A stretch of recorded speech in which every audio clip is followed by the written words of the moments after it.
Bem-vindos a mais um episódio do nosso podcast Cada Investidor Uma História.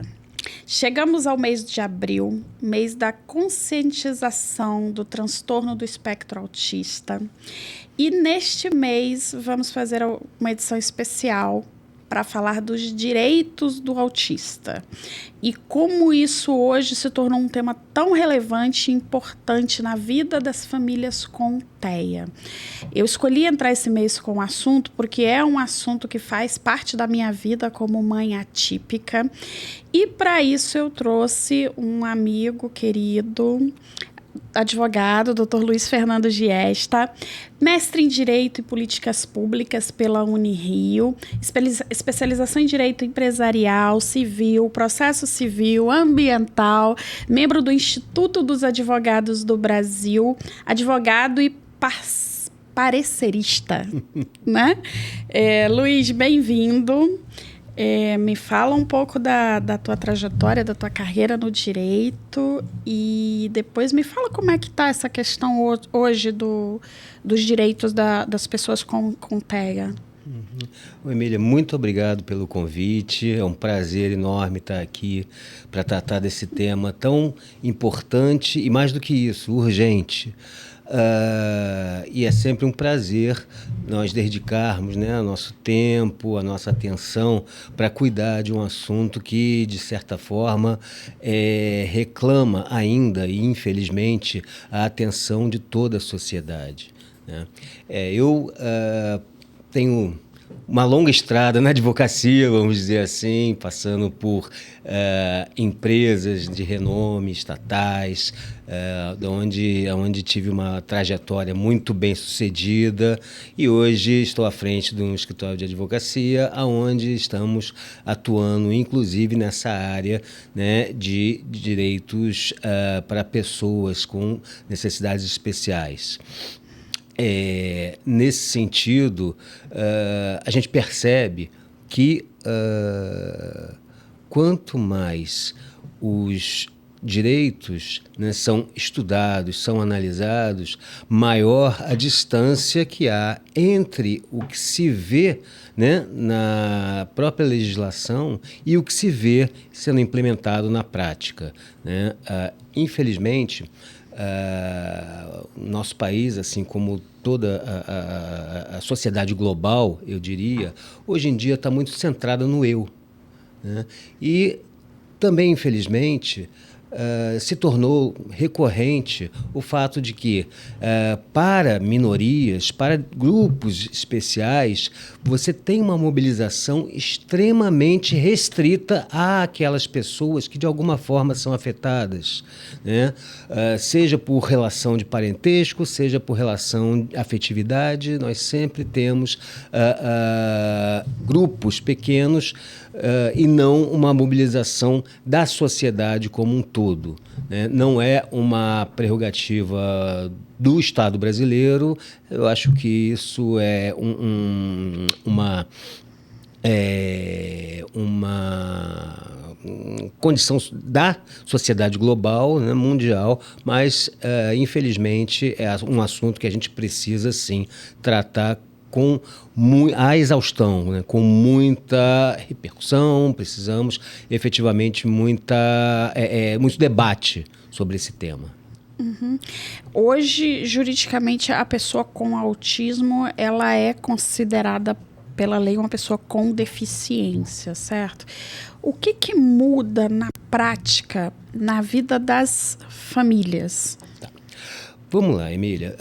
Eu não vou voltar muito no tempo, né? Mas eu acho importante a gente começar lembrando que a garantia dos direitos humanos, de uma forma geral, tá? Ela veio na esteira do fim de uma guerra devastadora, que foi a Segunda Guerra Mundial. Em 1948, firmou-se uma carta, né, nas Nações Unidas de garantia dos direitos humanos, né? Essa carta garantidora de direitos humanos, ela, de certa forma, espraiou-se nos países em 88. Nós, na nossa Constituição, que é a Constituição que vige, direitos fundamentais, que são os direitos humanos implementados por uma determinada nação, direitos fundamentais foram garantidos a toda a sociedade, aos cidadãos e todas aquelas pessoas que compreendem a população de um país. Nós, como brasileiros, e aqueles que estão entre nós, que não sendo brasileiros, temos direitos fundamentais, e esses direitos fundamentais, para os autistas e as pessoas com deficiência, eles são uma decorrência da Convenção de Nova York de 89. Né? Portanto, em 89, nós tivemos um primeiro texto, um primeiro diploma internacional versando sobre o tema. Isso foi recepcionado na legislação interna, porém, em 2012 é que nós viemos a ter uma legislação direcionada especificamente para o transtorno do espectro autista, né? E em 2016 é que nós viemos, então, ter uma legislação um pouco mais abrangente no que diz respeito às pessoas com deficiência. E, como você bem disse, é um grupo que engloba, inclusive, os autistas. Se nós fizermos uma análise cotejando ambas as legislações, nós vamos ver que há uma enunciação de direitos, sim, na legislação direcionada especificamente aos autistas. Mas é a Lei 13.146 de 2015 que amplia esse leque e o minudencia, estabelecendo ali todas aquelas garantias, né, que vão ser dadas às pessoas com deficiência.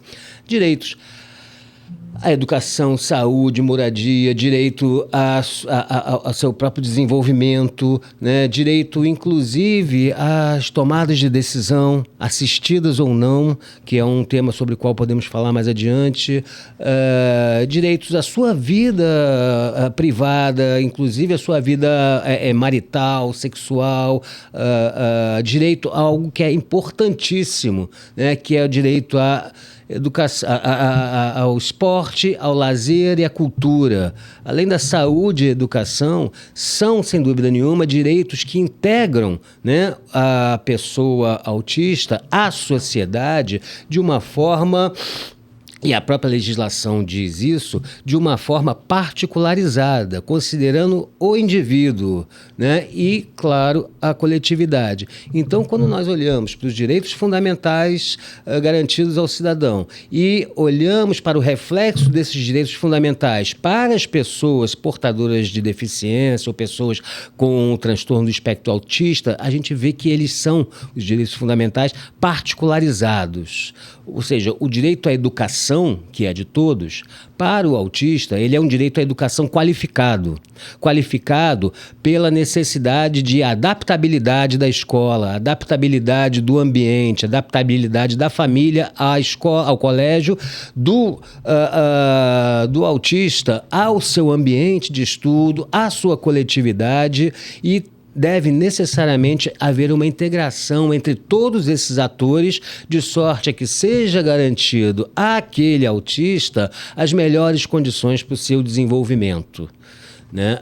Então, eu vejo que em 2016, essa conscientização, que lamentavelmente, eu reitero, é uma conscientização que precisa ainda ser reforçada em toda a sociedade, porque não existe uma mobilização social ampla com relação ao tema, né? É um caminho muito interessante para a gente discutir à exaustão esse tema e assegurar efetivamente uma integração desses grupos à sociedade, claro, dentro de suas particularidades. Sim, quando você fala dessa questão do direito à integração dentro da sociedade, né? A maioria das pessoas com autismo, elas têm uma dificuldade muito grande de relacionar-se, né? De integrar-se ao grupo social que ela pertence. E você tem muita dificuldade de fazer a sociedade como um todo terem, digamos, empatia. Ainda, é claro que existem exceções, mas ainda tem muita falta de entendimento e empatia. E aí, quando você recebe o diagnóstico, e hoje em dia os diagnósticos estão cada vez mais precoces, né? O diagnóstico do meu filho foi com 1 ano e 8 meses. E essa questão do diagnóstico é muito importante, porque quanto mais cedo ela vem, mais cedo você consegue atuar e ir buscando ali terapia, tratamento que resolva as questões de cada criança. Mas as famílias costumam ficar perdidas, né? Foi o meu caso, para onde que a gente vai, o que é que tem que fazer e vamos embora, né? Literalmente. Então, assim, dentro do direito, quais são assim, as primeiras questões mais importantes, os primeiros direitos, digamos assim, que uma família que tem uma pessoa com autismo deve conhecer? Porque, assim, hoje eu vejo que você tem que conhecer todos os seus direitos, porque você vai ter que brigar por eles. Você vai ter que chegar em determinado momento para a escola e para companhia aérea e para a fila do cinema e para a fila do supermercado, e você vai ter que afirmar que você tem direito, né? Então, assim, dentro de uma linha de prioridade, assim, qual que você acha que são os principais? Pois é, Emília, concordo com você que o tratamento, quando uma família se depara, né, com um membro autista, é normal que ela se veja um tanto quanto perdida no que diz respeito ao que fazer, né? E é por isso que a própria legislação assegura, né, um tratamento multissetorial, né, aquela particularidade do autismo. Nem todos os autistas são iguais, aliás, raramente são autistas da mesma forma. Sim. E aí a necessidade de particularização através de psicólogos, psicopedagogos, psicoterapeutas, medicinas especializadas, quando for o caso, inclusive tratamentos que antes eram tidos como tratamentos alternativos, que hoje são preconizados e garantidos pela justiça, por lei e por decisões judiciais, como ecoterapia, hidroterapia, como musicoterapia, o trabalho com as artes, né? Arte-terapia também. Depende demais, né, das características daquela pessoa, daquele cidadão, daquele indivíduo, óbvio. Mas se eu fizer um caminho reverso ao que você me perguntou, se você me perguntar o que está sendo mais decidido no judiciário, sem dúvida nenhuma eu te diria, saúde e educação. Sim. Saúde e educação, e em ultimíssima análise, a grande maioria desses temas vai parar, né, no Superior Tribunal de Justiça, o STJ. Nós temos uma infinidade de decisões, todas elas, inclusive, já consolidadas, no que diz respeito a um dúplice aspecto. Primeiro, vamos fazer aqui um breve parênteses para lembrar que nem todo o autismo é similar um ao outro, assim como as famílias também não são, né? E isso incluindo a capacidade cultural, cognitiva e econômica, principalmente. E, em função da questão econômica, propriamente dito, nós temos que bipartir as demandas entre as demandas que são oferecidas e garantidas pela rede pública e as demandas para aqueles que conseguem recorrer às redes particulares, à assistência de saúde particular. E aí a gente começa a falar muito fortemente de planos de saúde. E os planos de saúde são os campeões do Poder Judiciário. Mas nós vemos também as escolas, né, como frequentadoras, como clientes do Judiciário, frequentadoras assíduas e destinatárias de decisões condenatórias muito relevantes, como a obrigatoriedade de matrícula, como a obrigatoriedade de garantir um ambiente propício, oferecendo mediadores, inclusive, quando for o caso. As salas de recurso. Vedação, a negativa de matrícula pela condição do autista em si, que inclusive é tipificada penalmente. Sim. E ainda tem recurso. Eu já passei por isso. Tem recusa e pelo argumento, e com base no argumento, que se não é cínico, pelo menos é conveniente, de falta de estrutura, de falta de capacitação, de falta de profissionais especializados.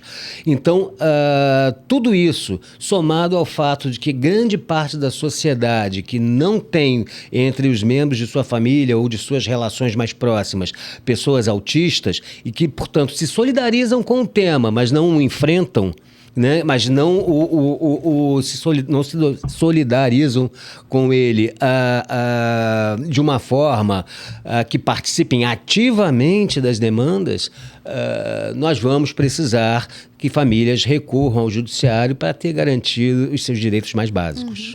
Nesse caso da saúde, Luiz, os processos judiciais eles costumam ter um tempo, né, de maturação e de finalização. E, assim, é muito importante que o tratamento da pessoa com autismo não seja interrompido e, às vezes, a gente tem muita negativa, ou negativa de plano de saúde ou insuficiência do sistema público.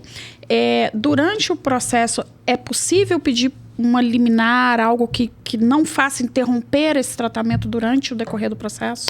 Sem sombra de dúvida, Emília. Não só é possível pedir uma liminar, como também pedir uma decisão judicial, uma tutela judicial. Na verdade, seria uma tutela de urgência ou evidência que garantiria esse direito ao autista e à família, porque já há precedentes consolidados no sentido da ilegalidade, da cessação dos tratamentos pelo término do número X de sessões estabelecidas pelo plano.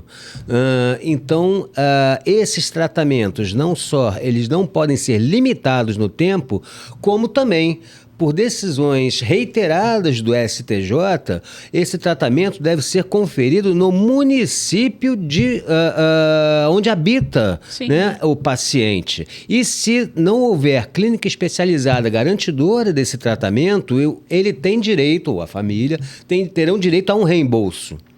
Então, para você ver... Que é a garantia de atendimento, né? Que é a garantia de atendimento, exatamente. Então, para você ver o abismo que existe, a abissalidade que existe entre o que é garantido legalmente e o que a gente vê na prática, seja por falta de recursos do poder público, seja por falta de políticas públicas, seja por falta de interesses econômicos, e as cortes, os tribunais pátrios são sempre convidados a intervir nessas relações, equalizando, equilibrando a balança em favor dos hipossuficientes. Sim.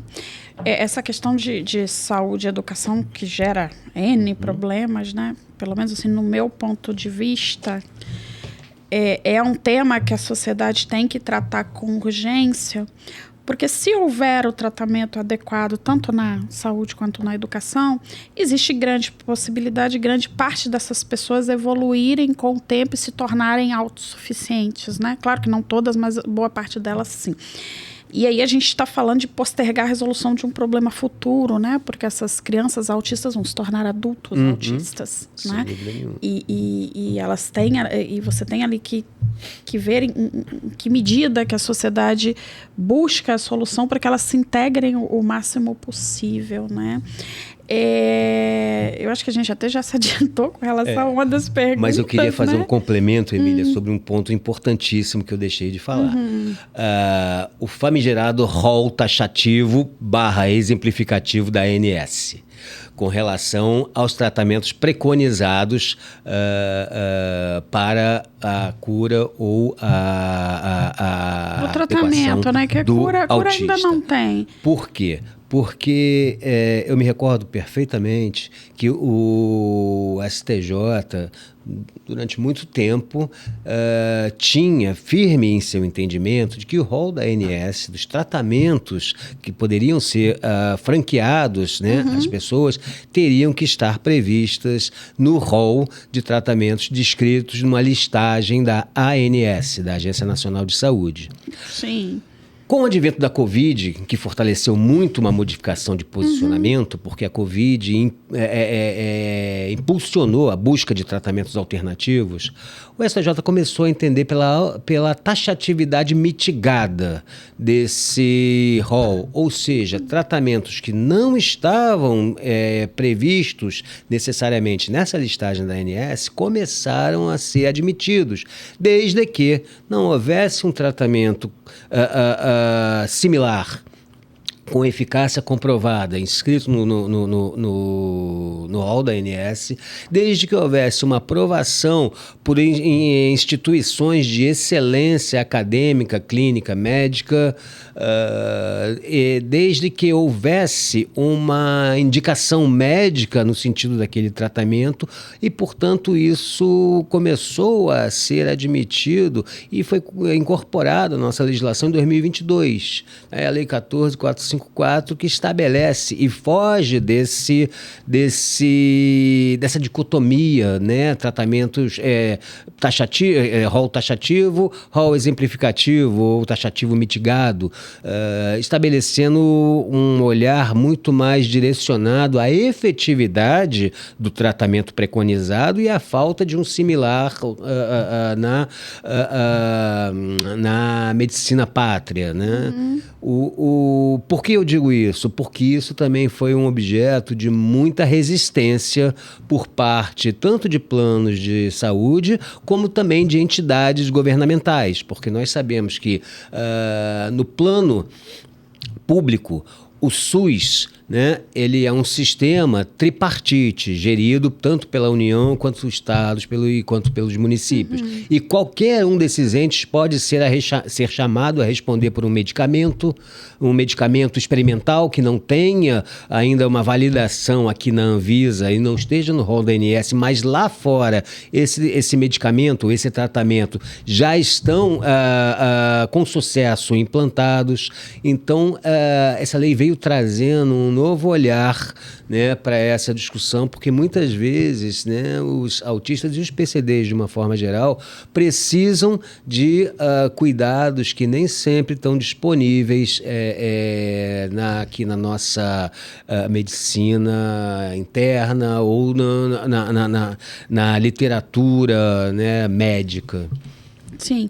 O Luiz, me tira uma dúvida. O plano de saúde, para o caso assim, de reembolsos ou de garantia de atendimento, ele pode questionar o laudo que o médico da pessoa, da criança, ele faz? Porque assim, você tem ali o neuropediatra, o psiquiatra, eles te dão uma anamnese, né, um diagnóstico ali do que aquela criança precisa.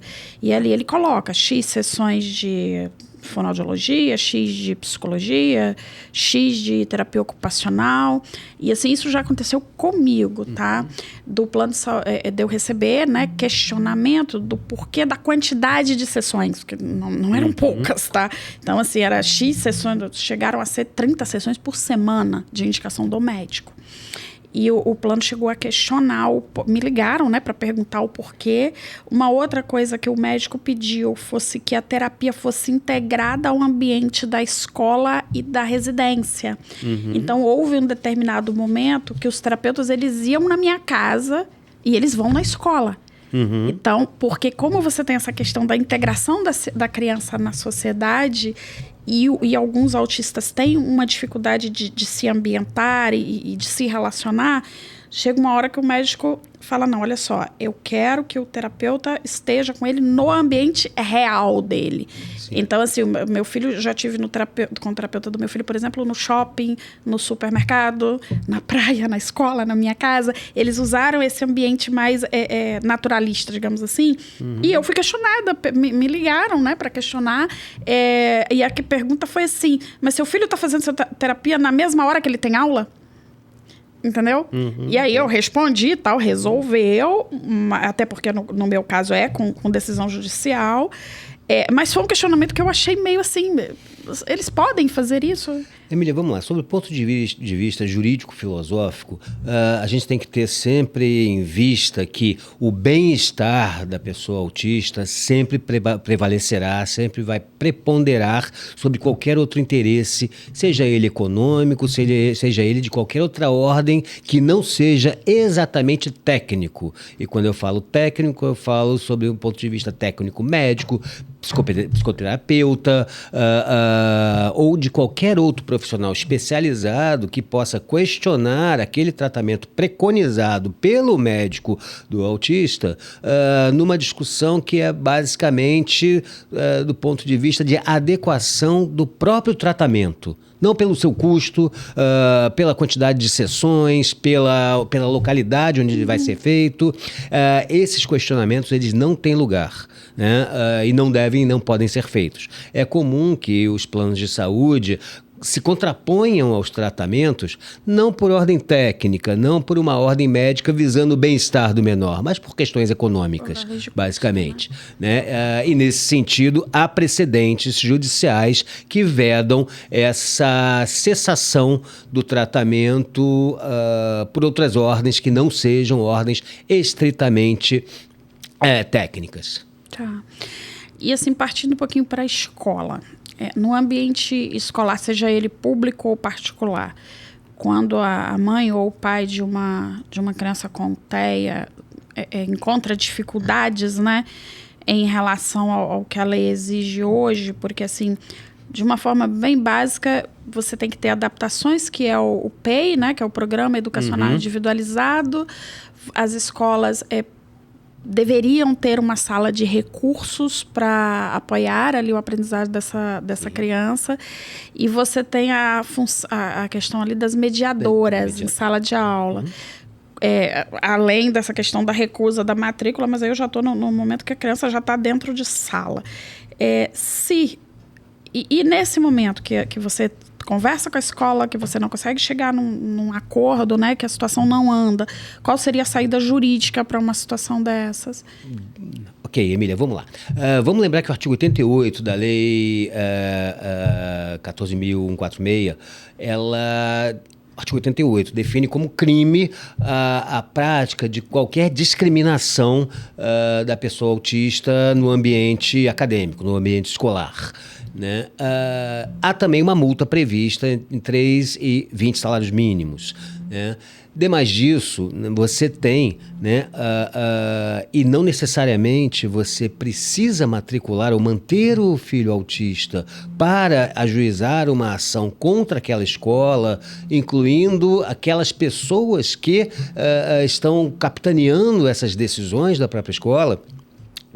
E ainda você pode encaminhar reclamações ao Ministério da Educação, ao Ministério Público, e as pessoas que não têm condições de arcar com advogado podem buscar ainda uma assessoria especializada na Defensoria Pública. Era a minha próxima pergunta. Como que as pessoas que não têm condições de custear um advogado particular, aliás, né? O que é muito comum. E assim, o judiciário, ele tem alguma questão diferenciada para acompanhar esse tipo de processo? Por exemplo, pergunta de leiga, tá? Uma pessoa com deficiência, ela tem prioridade de análise do processo? Sim, as varas da infância e da adolescência. Fura fila, digamos assim, né? Sim. Tal como tem prioridade os idosos, também as pessoas com deficiência, e aí se incluem os TEA, têm prioridade na tramitação do processo, né, dos processos. Quero crer que nós tenhamos um dia, e temos já profissionais especializados no próprio judiciário, né, no trato dessas questões, notadamente em mediação, né? E aí eu não falo da mediação do mediador que acompanha o menor, eu falo da mediação, a tentativa de resolução de conflitos pela composição. Né? O que é muito interessante, o que é muito válido, porque evita um litígio envolvendo algo que é sempre muito doloroso para os pais, para os parentes, né, e para os amigos da pessoa com transtorno de espectro autista, porque é muito desagradável você ficar o tempo todo litigando, brigando para ver concretizados direitos que a legislação assegura, a despeito de ser a pura verdade que hoje em dia a gente observa. Sai um pouquinho assim da criança, eu vou até sair um pouquinho do roteiro das nossas perguntas, mas e o adulto autista? Porque assim, a gente tem algumas que eu conheço, né? Por exemplo, você tem direito à redução de carga horária e adaptação de carga no seu trabalho, adaptação razoável no seu trabalho. Então, assim, eu já li casos de pessoas que entraram, por exemplo, via concurso público e se intitularam PCD, né, com autismo, e que tiveram que entrar na justiça para conseguir tomar posse. Sim. Já li algumas coisas sobre pessoas que pediram adaptação razoável no trabalho e só conseguiram. Eu não sei se foi efetivado com sucesso, mas andou-se via judicial, por exemplo, uma pessoa adulta que tem dificuldades sensoriais com barulho. Ela pode, dependendo do trabalho, trabalhar via home office. Sim. Né? Então, assim, como é que está isso? Você tem notícia de se isso está evoluindo satisfatoriamente ou se realmente as pessoas, para garantir seus direitos, estão tendo que acessar via judicial? Olha, Emília, essa pergunta também se biparte, né? Quer dizer, a resposta a ela se biparte. Porque você falou num aspecto delicado, que é a questão do concurso público. Quando a gente fala de concurso público, a gente está falando de admissão, né, na esfera pública, ou seja, na administração direta ou indireta, né, fundacional, autárquica, sociedade de economia mista, empresas públicas, etc. E tal. Ou então, na administração direta. Né, das 3 esferas de poder político, Estado, União, Estado e municípios. Nesses ambientes, é mais amigável a relação entre o Estado empregador, o Estado patrão, e o servidor público ou o empregado público portador de alguma necessidade especial, seja ele autista ou não.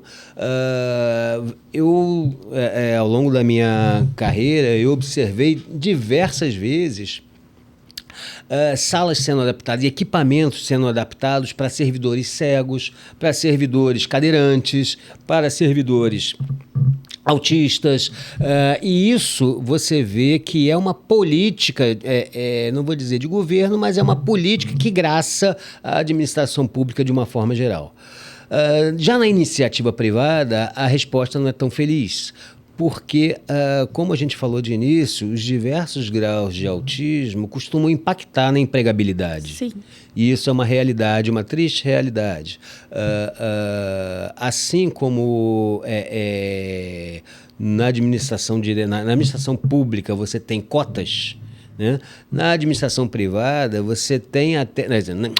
Na iniciativa privada, você vê até programas para contratação de aprendizes e algumas empresas com políticas afirmativas. Sim. Não é uma regra, mas aonde a empresa exerce as políticas afirmativas e aonde ela cumpre as suas cotas, ela está obrigada a implantar todo o aparato, toda a estrutura para viabilizar o exercício das funções para a qual o autista ou o PCD foram admitidos. E o questionamento do laudo, Luiz, coisas que eu li também recentemente, tá? Você passa ali por todo um processo, tanto a criança quanto o adulto, para no final um neurologista ou um psiquiatra validar, né? Não, olha só, você é uma pessoa com autismo. E às vezes a gente vê muitas pessoas falando da invalidação do laudo, né? Porque hoje o autismo como um espectro ele se tornou muito amplo e existem autistas que são funcionais, que vivem na sociedade, que trabalham. E aí você vê às vezes essa questão da invalidação. Se essa invalidação te gera algum prejuízo? Acho que a minha pergunta é mais o seguinte: cabe em algum momento que alguma pessoa leiga questione um laudo emitido por um médico no prejuízo do meu direito, né? Não cabe. Questionamentos de veracidade acerca do teor do laudo são uma questão à latere, né? E a gente entra aí no aspecto técnico da avaliação. né? Agora, simplesmente fazer letra morta do laudo, nulificar o laudo, tão somente porque se percebe a situação da pessoa de uma outra forma, isso é ilegal. Então, a gente está sempre trabalhando com o conceito de que, na hora em que um autista se candidatou a um emprego na iniciativa privada ou se inscreveu para fazer um concurso público, é porque ele está habilitado a tal. E a aferição da capacidade dele vai se dar exatamente nos momentos como se dá exatamente para qualquer outro candidato a emprego não autista, através das entrevistas admissionais, dos exames admissionais mandatórios pela legislação trabalhista e não por outras questões que digam respeito tão somente ao autismo. É discriminação você exigir quaisquer documentos ao autista, desculpe, tão somente pela sua condição de autista. E isso vale para a administração pública, vale para a administração privada. Né? As capacidades técnicas, laborais e intelectuais são aferidas de acordo com as mesmas regras que se aplicam a todo e qualquer cidadão, a todo e qualquer candidato. Tá. Tem uma coisa que já me aconteceu umas 2 vezes que eu não sei se pode ser feita. Eu vou aproveitar para perguntar, que eu acredito que possa acontecer com muita gente. A gente tem um cordão, né, que identifica a pessoa com autismo. E em alguns lugares, eu vou dar um exemplo básico, assim, que acontece.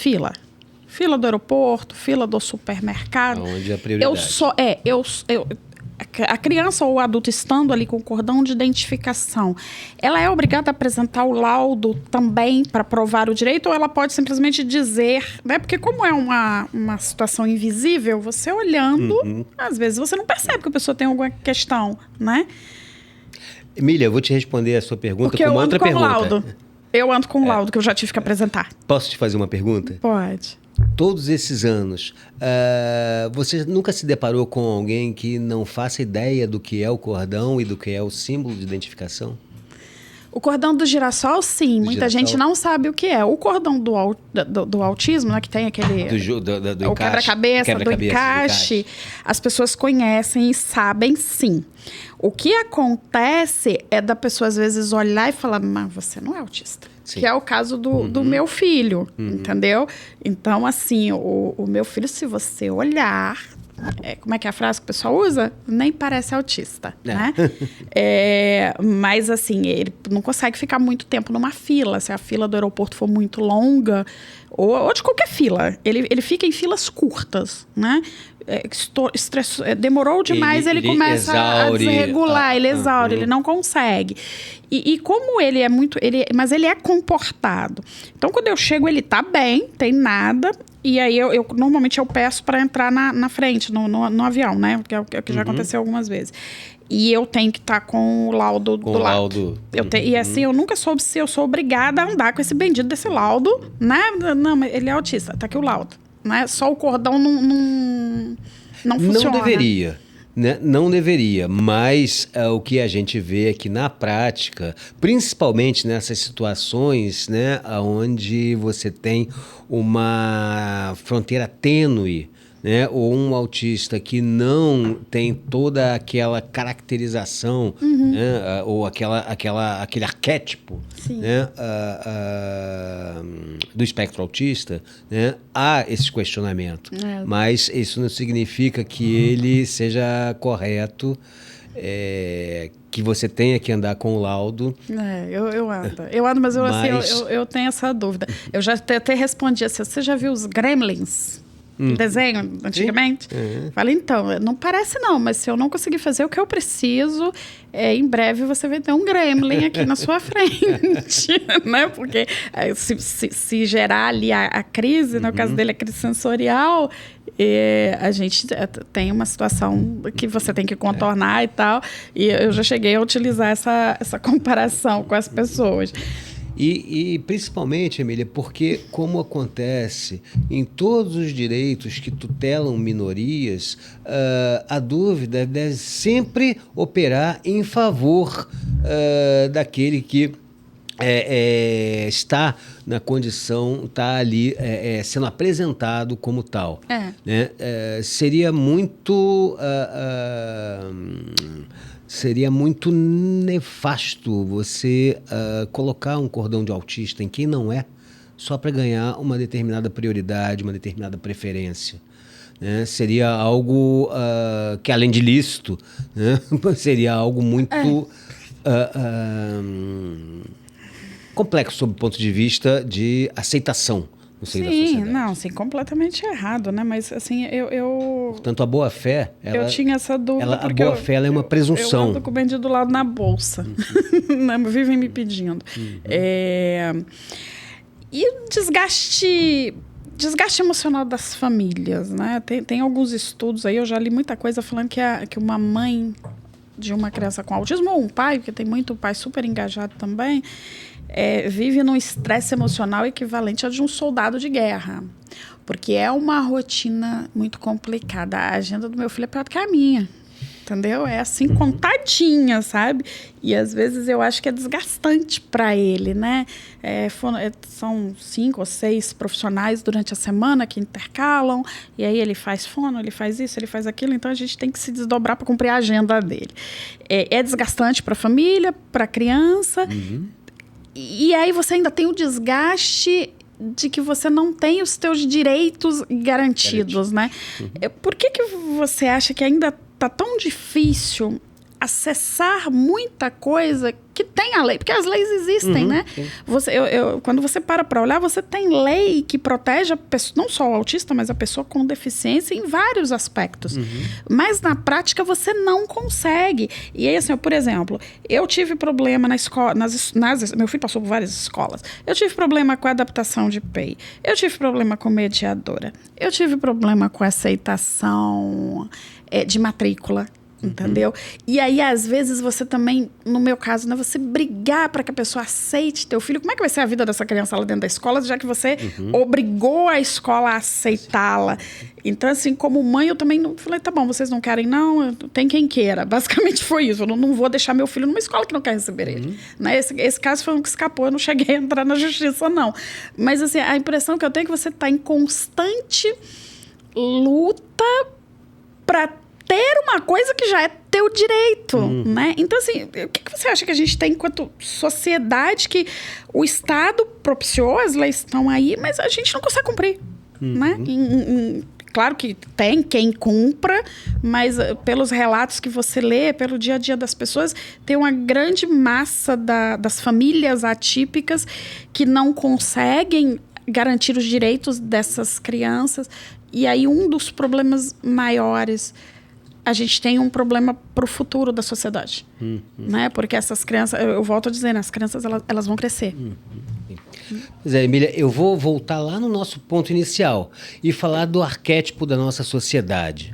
Né? Se você pensar que nós somos uma sociedade excludente do que não é considerado normal, né? Nós vemos que hoje em dia há uma série de minorias reivindicando o reconhecimento e a garantia dos seus direitos.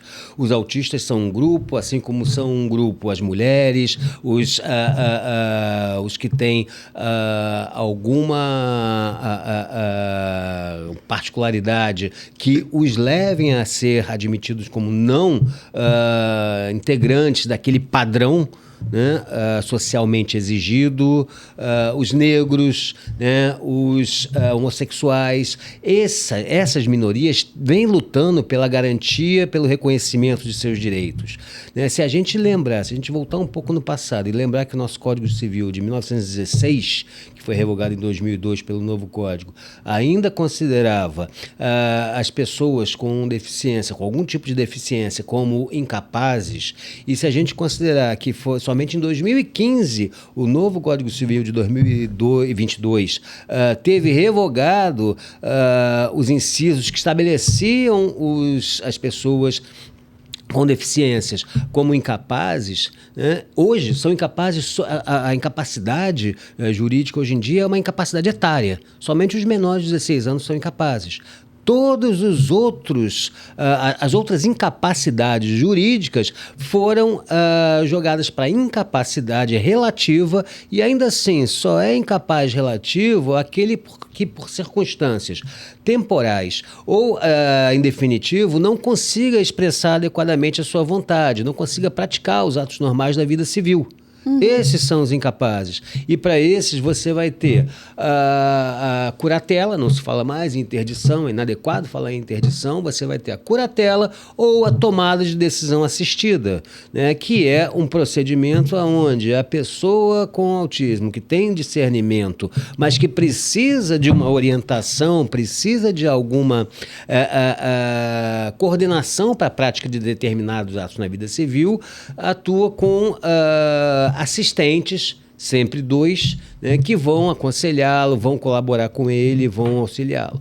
Acima de tudo, a nossa questão, portanto, é cultural, né? A gente precisa mexer na cultura do incapaz, mexer na cultura daquele que está excluído da sociedade dita normal. E uma mudança cultural é complicada. Você conseguir promover, né, uma alteração, né, dos conceitos do que hoje é praticado, né, na nossa sociedade, leva tempo e demanda esforços. Mas, sem dúvida nenhuma, um caminho é o trabalho de conscientização, os fóruns específicos, os programas como as semanas, né, dedicadas, o mês dedicado aos autistas, o judiciário, a sociedade organizada, né, e principalmente acima de tudo, políticas públicas efetivas de inclusão, que tirem a legislação do papel e coloquem os direitos na prática como direitos que são realizáveis, que são usufruíveis por esse grupo, né, de pessoas, que são os portadores de deficiência, incluídos os autistas. Sim. Vindo um pouquinho para a minha área, né, que tem a ver com planejamento patrimonial de longo prazo, a gente fala muito de sucessão com os clientes no dia a dia. Nos casos em que, no futuro, a pessoa com autismo ela não consegue ter um trabalho, né? Ela seria o antigo incapaz, né? Não sei o termo que se usa hoje, mas enfim, ela não vai conseguir gerar renda para se sustentar, né? Quais os instrumentos legais que a gente tem para proteger essa pessoa e para que... E aí eu estou falando no caso eu vou falar de 2 situações. Uma, as famílias que têm patrimônio, né? E outro caso de famílias que não têm tanta segurança financeira assim. Mas no caso de famílias que têm patrimônio, a segurança jurídica para transferência de legado e para proteção dessa pessoa que não responde sozinha por si. Eu vou começar por uma dúvida que eu tenho. No caso de herança, eu com um filho PCD, eu posso destinar uma parte maior do meu patrimônio para essa pessoa legalmente? Sair ali da questão da legítima, né, da divisão da legítima? Isso é possível? Sim. Sim, como você bem disse, é a questão da legítima, né? 50% do seu patrimônio é disponível para fins de testamento, ou seja, você pode exercer, né, a faculdade de dispor como você quiser seu legado. 50% você vai... você não, a legislação destina aos seus herdeiros necessários, que inclusive abarca o seu filho. Para a garantia dos direitos das pessoas com autismo, a Previdência Social estabelece a aposentadoria especial, né? E aí a Previdência considera diferentes graus de autismo, que vai do grave ao leve, passando pelo médio, e aí ela estabelece períodos, né, de etários, faixas etárias, eu não vou lembrar agora todas, mas começa com homens 25, mulher 20, depois vai 33, enfim, não vou lembrar todas, mas isso é de fácil constatação no site do GovBR, meu INSS, e 180 contribuições, que se a minha conta não estiver errada, são 15 anos. Sim. Mas, ainda assim, vamos considerar que uma pessoa autista não tenha condições de preencher os requisitos legais para a aposentadoria. A assistência social sempre garantirá uma rentabilidade mínima para a sobrevivência, para a subsistência, na verdade, dessa pessoa com autismo. No caso de pessoas cuja família tem uma renda social, uma renda familiar, né, que permita fazer um planejamento, né, eu já vi diversas famílias estabelecerem colchões, estabelecerem até mesmo pela via empresarial, né, estabelecerem rendimentos, receitas que serão destinadas, né, para essa pessoa quando na fase adulta e quando principalmente na sua velhice. Né?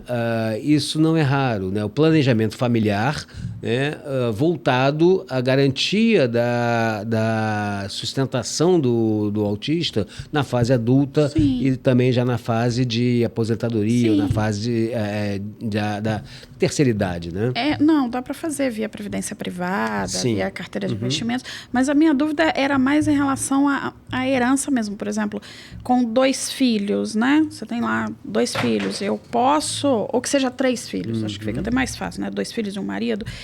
Então, hoje, eu posso destinar 50% do meu patrimônio apenas para um filho, no caso do PCD. Sim, né? E assim, eu tenho instrumentos jurídicos também para proteger essa pessoa, para que esse patrimônio seja bem administrado, porque vai ter alguém administrando isso. Uma afetação patrimonial, sim. Né? Dependendo da situação... Sim, dependendo do patrimônio, como você constitua isso. Sim. Né? Porque, claro, a gente tem sempre em mente a possibilidade, embora que não seja esperado, mas a possibilidade de dilapidação desse patrimônio. Sim, a minha pergunta é essa. Né? Tem instrumentos jurídicos para proteger? Meu Deus. Dilapidação do patrimônio, ela se dá de acordo com a facilidade com que isso possa ocorrer. E, normalmente, o patrimônio imobilizado, né, ele é de alienação um pouco mais difícil, um pouco mais complexa, além de gerar frutos. Né? Ao passo que, ainda que gere frutos, o patrimônio mobilizado, né, seja ele em qualquer natureza, em títulos, em receitas ou em qualquer outra fonte de renda que possa favorecer a essa pessoa, esse patrimônio ele pode ser gerido com uma maior facilidade.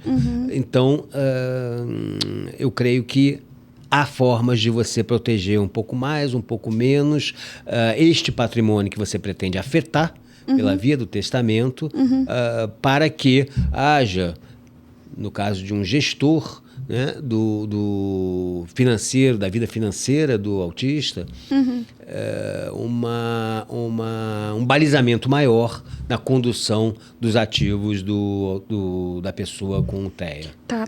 Luiz, você falou da questão da aposentadoria por incapacidade, né? Nesse caso, ou faz a contribuição, ou se for pessoa de vulnerabilidade social, existe a questão certa. Social. Mas e numa outra situação? Se você tem um filho que cresce e você faz essa parte legal de declarar a criança como incapaz. Após a maioridade, como é que fica, por exemplo, no caso de pensão por morte e no caso de fundos de pensão privados? Porque, por exemplo, um fundo de previdência privada, seja ele patronal ou aberto, se o titular falecer, o filho só recebe até a maioridade. Mas e no caso das pessoas que são declaradas incapazes? Existe a possibilidade dessa pensão se perpetuar? De haver uma transferência? A pública? Previdências privadas, no caso, né? E a pública, do INSS.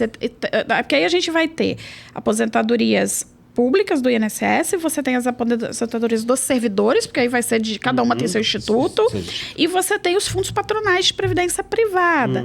A priori, atingiu a maioridade, a pensão da criança acaba. Sim.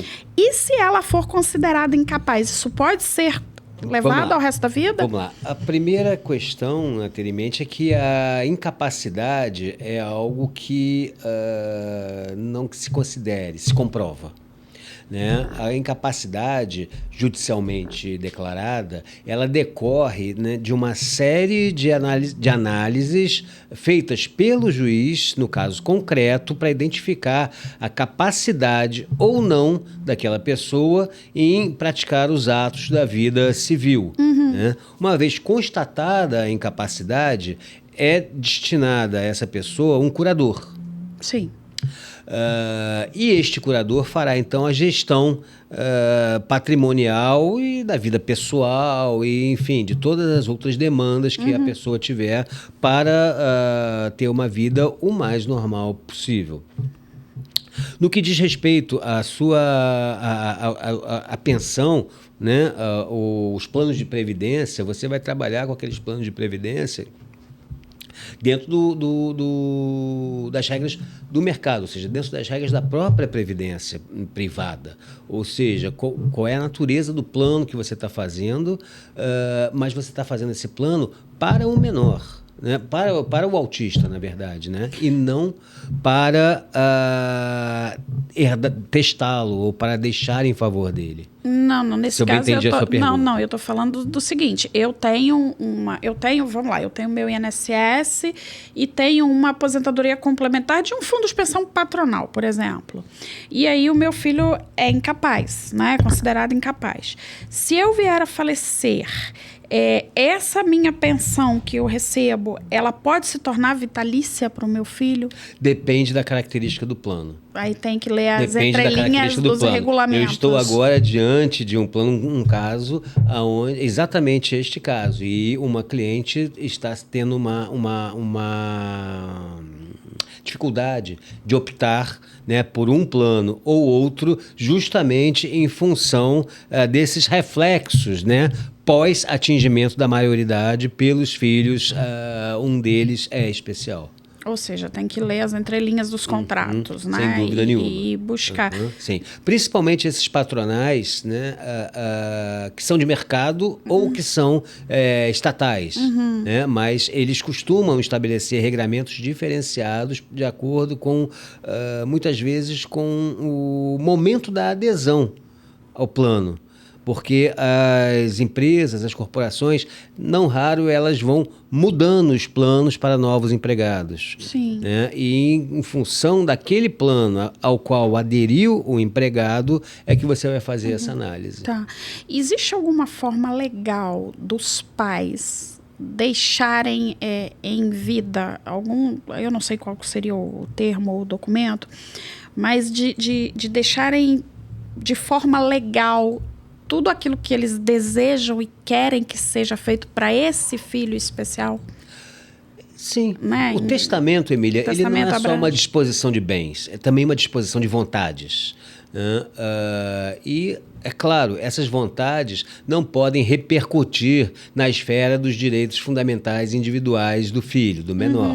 Então, dificilmente você conseguiria concretizar um testamento onde você diga: eu quero que o meu filho se torne advogado, eu quero que o meu filho faça arquitetura. Né? Porque isso está no plano dos direitos de escolha da própria pessoa. Né? Mas você pode dispor sobre como você quer ver versados recursos, bens e direitos que você está dispondo, né, para garantir a subsistência daquela pessoa ao longo de toda a sua vida. Sim, eu posso colocar em testamento que eu quero que X% do meu patrimônio seja utilizado em favor de garantir a qualidade de vida daquela pessoa, e aí o curador é o responsável por isso. Inclusive, por exemplo, aqui fazendo uma análise rápida, é possível que você, no seu testamento, faça uma disposição de um imóvel para o seu cônjuge, gravando cláusula de usufruto para o seu filho. E por que eu digo para o seu cônjuge? Porque o seu filho é herdeiro necessário do seu cônjuge. Portanto, claro, desde que vocês sejam pai e mãe, né? Sim. Óbvio. Mas, e aí, faltando o seu cônjuge, o pai do menor, o bem vai diretamente para ele. Né? Então, e quem administra isso? O pai. E de quem é o bem? De quem é o usufruto do bem? É do menor. Esse bem será do menor no futuro, certamente. Sim.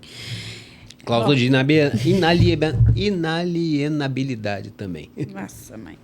Bom, eu acho que a gente é muito assunto, né? É um tema que tem, sei lá, acho que tem assunto pra gente falar uns 2, 3 dias, muitos não acaba. Assuntos, Mas, muitos assim, direitos, sim. As questões tributárias estão aí latentes, né? Com, enfim, os direitos dos pais, a dedução de tributos, né? Imposto de renda é um exemplo, a redução de IPI para compra de carros, ainda que o menor autista não seja um motorista, ele tem direito a IPVA e outras questões que têm um impacto tributário na vida dos pais, né, desse menor, questões previdenciárias, mas, como eu falei antes, essencialmente nessa área de educação e saúde, a jurisprudência ela tem sido muito profícua, porque as demandas também têm sido muito intensas, as demandas sociais. A gente tem uma série de leis hoje que apoiam bastante nessa questão de redução de custos, né? E assim, eu acredito que a primeira via seja administrativa, né? Porque você tem questões com IPVA, IPTU, Receita Federal, tem diversos direitos de redução, e aí cada um tem sua regra específica. Acredito eu que não sendo possível na via administrativa, o ideal seria procurar um advogado, porque o mais importante é que, assim, a qualidade de vida das crianças e das famílias, ela é superior a uma família não atípica. Né? Você tem gastos com medicações, com terapias. Por mais que a pessoa tenha um plano de saúde que cubra, mas existem gastos extras. Então, quanto mais você conseguir ter os teus direitos, né, e reduzir alguns custos de algumas situações, melhor vai ser para você gastar em outras, porque é o que vai acontecer, o dinheiro só vai mudar de caixinha, né? Mas, assim, de uma forma mais... O que você acha que seria uma orientação jurídica, assim, primordial que toda família que tem uma pessoa com TEA ou uma pessoa com deficiência precisa ter, assim, como norte, né? Digamos que uma dica básica, né? Qual seria ela no teu ponto de vista? Olha, Emília, eu vou fugir um pouco da tua pergunta, porque eu queria muito entrar nesse aspecto emocional. Porque esse talvez seja o maior custo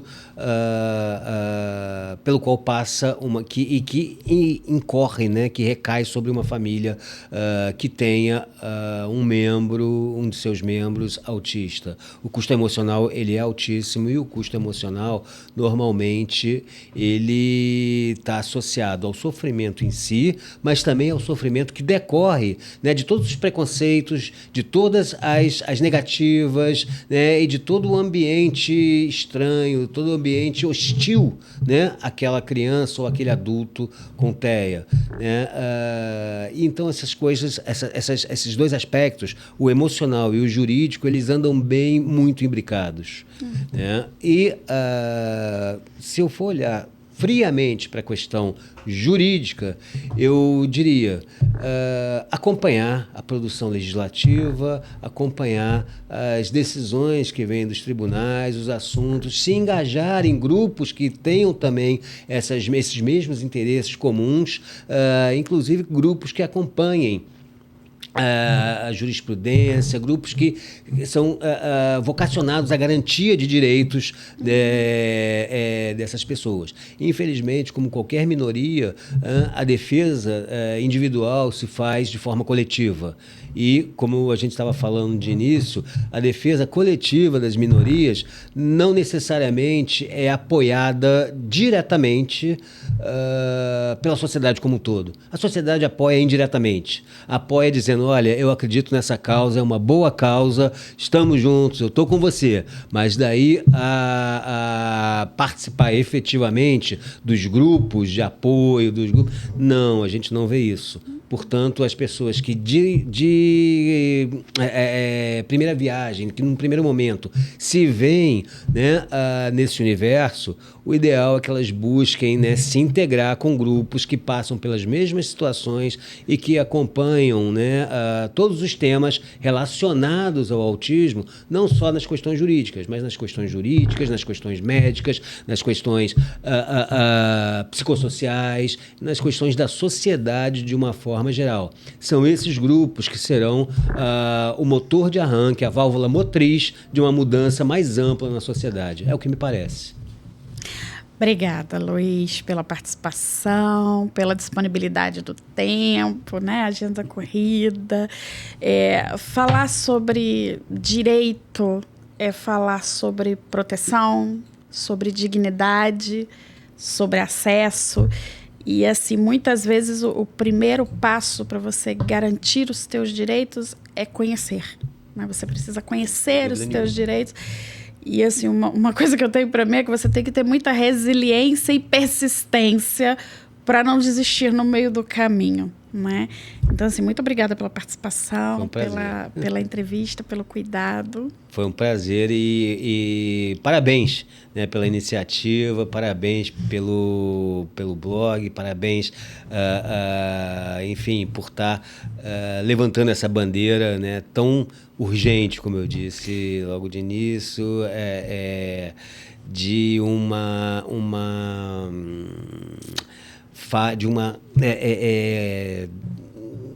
aspecto social. Sim. Que é muito, muito, muito relevante para as nossas crianças. Eu, particularmente, eu tenho muito orgulho de ter meus filhos numa escola que é absolutamente adaptada, né, para receber pessoas autistas e PCDs de uma forma geral, com muito amor, com muito carinho. A gente vê isso na prática, né? E eu consigo me solidarizar com aqueles pais, e eu digo para os meus filhos, primeira coisa que você tem que fazer, né, que nós temos que fazer, é conversar com os pais dele para ver de que forma a gente ajuda, de que forma a gente pode contribuir, porque não basta só você olhar para uma menina de 14 anos que é cega e pegá-la pela mão. Você tem que entender até que ponto ela quer a autonomia dela, até que ponto ela vai precisar de ajuda, e isso serve para as pessoas que são acometidas pela perda da visão, mas serve para todas as pessoas que têm essas necessidades especiais, inclusive e especialmente os autistas. Portanto,